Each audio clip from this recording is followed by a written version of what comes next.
यहाँ पे ये कहा गया है कि जो हमारा रिटर्न आता है इक्विटी पे वो इंक्रीज होता है जैसे अगर हम फाइनेंशियल रिस्क को अपने बढ़ाते हैं। लेकिन इसका मतलब ये नहीं है कि हमें एक ऑर्गेनाइजेशन को फाइनेंशियल रिस्क बहुत ज़्यादा लेने की ज़रूरत है। अगर फाइनेंशियल रिस्क एक फर्म बहुत ज़्यादा लेती है तो उसका फर्म जो है, फर्म की जो वैल्यू है वो डिस्ट्रॉय होती जाएगी, ख़त्म होती जाएगी। लोग ऐसे फर्म में पैसा इन्वेस्ट नहीं करना चाहेंगे जिस फर्म के पास ऑलरेडी फाइनेंशियल रिस्क जो है वो बहुत ज़्यादा है। तो सीएफओ को क्या देखना होता है, सीएफओ को जो अपना कैपिटल स्ट्रक्चर के अंदर जो डेट का लेवल है वो ऑप्टिमम रखना है, ना ज़्यादा रखना है ना कम रखना है। इस तरीके से रखना है कि जो उसका रिस्क और रिटर्न है वो क्या हो सके, ट्रेड ऑफ हो सके। ठीक है। इसके बाद आता है हमारा थर्ड पॉइंट, वो है फ्लेक्सिबिलिटी। फ्लेक्सिबिलिटी क्या कहते हैं, generally most of the firm do not exhaust their debt capacity in order to maintain flexibility, because if new growth opportunity come on a future date it may be easy to finance the same with debt both in terms of cost and time. Vice versa, equity financing, hence the firm generally operate at a debt level which is below the optimum level. यहाँ पे कहा गया है कि flexibility का ये मतलब है कि मान लो एक फर्म के पास एक फर्म को लोन लेना है तो उसको उसको लेंडर्स ने या फाइनेंशियल इंस्टीट्यूट ने ये कह दिया कि हाँ, हम आपकी फर्म को, आपकी कंपनी को, आपकी ऑर्गेनाइजेशन को लोन देने के लिए तैयार है, लेकिन लोन की कैपेसिटी जो है आपके ऑर्गेनाइजेशन की वो 10 लाख है, 20 लाख है। एक कैपेसिटी फिक्स कर दी कि आपकी ऑर्गेनाइजेशन सिर्फ इतनी अमाउंट तक का लोन जो है वो रेज कर सकती है, इससे ज़्यादा आपको कहीं से लोन नहीं मिलेगा। तो इस केस में क्या होता है ना कि एक फर्म जो है वो सारा का सारा लोन एक बार में नहीं लेती, वो क्या करती है, कुछ हद तक लोन ले लेती है ताकि अगर फ्यूचर में अगर नई ग्रोथ एक बिजनेस को करनी है, नई अपॉर्चुनिटी बिजनेस के सामने आती है तो उसके पास क्या है, एक सोर्स अवेलेबल हो, डेट का सोर्स अवेलेबल हो, जहाँ से फर्म क्या कर सकती है, फाइनेंस को रेज कर सकती है और नई अपॉर्चुनिटी का बेनिफिट उठा सकती है। मान लो एक फर्म की कैपेसिटी है कि सिर्फ वो 10 लाख तक का लोन ले सकती है, फर्म ने वो 10 लाख का 10 लाख लोन ले लिया, बाद में क्या हुआ, थोड़े दिन बाद में फर्म के पास एक नई अपॉर्चुनिटी आई है, एक नया प्रोजेक्ट आया है, अच्छा खासा प्रोजेक्ट बिजनेस को लग रहा है, फर्म चाहती है इस प्रोजेक्ट में पैसे इन्वेस्ट करना, फर्म के पास इंटरनली इतना पैसा नहीं है कि वो इन्वेस्ट कर सके, फर्म लोन लेने जाती है बैंक के पास, इंस्टीट्यूट के पास।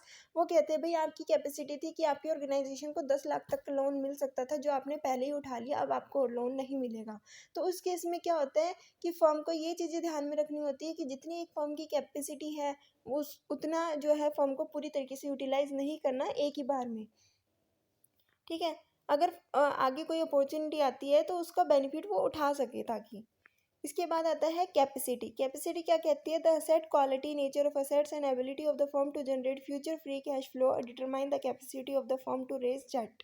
इसमें कहा गया कि एसेट्स की क्वालिटी क्या है, किस तरीके का एसेट्स है, या फिर क्या एक एबिलिटी है फर्म की कि फ्यूचर में कितना कैश फ्लो जो है उस पर्टिकुलर प्रोजेक्ट से जनरेट कर सकती है। ये सारी चीज़ें देखने के बाद ही एक फर्म क्या कर सकती है, डेट को रेज कर सकती है। If most of the firm assets are intangible in nature the debt capacity will be low as firm has little to offer as collateral for the loan. यहाँ पे एक बात ये कही गई है कि एक फर्म के जो टाइप्स ऑफ असेट्स है उसको कंसिडर किया जाता है फाइनेंशियल इंस्टीट्यूट के द्वारा, उन लैंडर के द्वारा जो लोन प्रोवाइड करते हैं। वो ये देखते हैं कि फर्म का बिजनेस किस तरीके का, फर्म के पास ज़्यादातर अगर टेंजिबल असेट्स है तो फर्म जो है उनको कोलेटरल सिक्योरिटी के रूप में रख सकती है, लोन को रेज कर सकती है। लेकिन अगर फर्म के पास इंटेंजिबल असेट्स है, ठीक है, यानी कि नॉलेज वगैरह ज़्यादा है, तो उसको जो है एक firm as a collateral security नहीं रख सकती, तो फर्म की जो लोन लेने की कैपेसिटी होती है इंटेंजिबल असेट्स के केस में वो कम हो जाती है।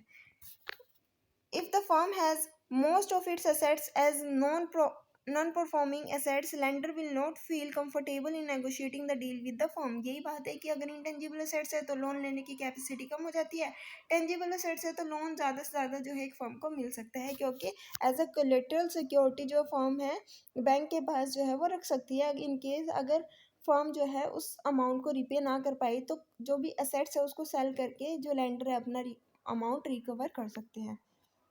वहाँ पे जो फाइनेंशियल इंस्टीट्यूट्स को, लोन देने वालों को रिस्क जो है वो कम हो जाता है। उसके बाद आता है कंट्रोल। कंट्रोल क्या कहते हैं, the choice of capital structure should consider that it should not result in dilution of control of the existing management. The issue of further equity result in dilution of control. The share buyback result in strengthening of the holding of the present management without any additional cost to them. From control perspective, the use of debt in capital structure is prefer.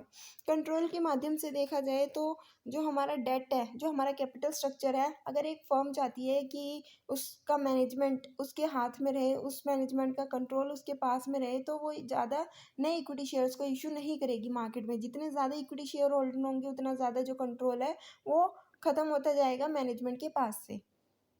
अगर एक management चाहती है कि उसको control अपने पास रखना है, तो अगर वो फाइनेंस रेज करना चाहती है तो वो डेट का यूज़ करेगी ताकि एक फर्म का जो कंट्रोल है उसके हाथ में रहे। और साथ ही साथ क्या करती है, बाई बैक करती है शेयर्स को। अगर एक फर्म को फाइनेंस की रिक्वायरमेंट नहीं है तो उन शेयर्स को बाई बैक कर लेती है ताकि जो कंट्रोल है वो एग्जिस्टिंग शेयर होल्डर के पास जो है वो ज़्यादा आ जाता है। ठीक है, तो बायबैक एक अच्छा ऑप्शन है जब एक बिजनेस जो है कंट्रोल को अपने हाथों में रखना चाहता है और जो है एक फर्म डेट का ज़्यादा यूज़ करती है ताकि उसका जो कंट्रोल है उसके मैनेजमेंट के पास रहे। तो ये थी आज की हमारी वीडियो जिसमें आपने पढ़ा कि क्या क्या फीचर्स होते हैं एक ऑप्टिमल कैपिटल स्ट्रक्चर के। सबसे पहले हमने देखा रिटर्न क्या होता है, उसके बाद रिस्क के बारे में हमने पढ़ा, फ्लैक्सिबिलिटी, कैपेसिटी, और लास्ट था कंट्रोल। आई होप आपको ये सारे के सारे पॉइंट समझ में आ गए होंगे। कोई डाउट है तो आप कमेंट सेक्शन में कमेंट करके ज़रूर बताना। वीडियो अच्छी लगी तो लाइक शेयर सब्सक्राइब करना मत भूलना। Thanks for watching.